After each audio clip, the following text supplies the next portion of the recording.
சண்முக சுந்தரம், மோகனாவை சேர்க்க வேண்டிய இடத்தில் சேர்த்து, ஒப்படைக்க வேண்டிய இடத்தில் ஒப்படைத்து விட்டேன். உங்களுக்கு பொருத்தமா நடந்துக்க சொல்லி உங்க கோஷ்டிகளுக்கு முன்கூட்டியே சொல்லி கொடுத்துருக்கீங்களா? எதையும் எப்பவும் நான் அவங்களுக்கு சொல்லி கொடுக்கறதே இல்லை. சமய சந்தர்ப்பத்துக்கு தகுந்த மாதிரி அவங்களே நடந்துக்குவாங்க. நீங்க தானே விளக்கு அணைக்க சொல்லி அந்த தவிர்காரருக்கு ஜாட காட்டினீங்க. அதை நீ எப்படி கண்டுபிடிச்ச?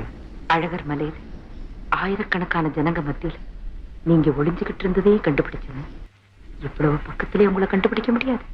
அப்படின்னா உன் பார்வை பூரா என் பக்கம் தானே? நான் அப்படித்தான் இருக்கேன். ஆனா நீங்க, நானும் உனக்காகத்தான் காலையிலிருந்தே மதுரை ஜங்ஷன்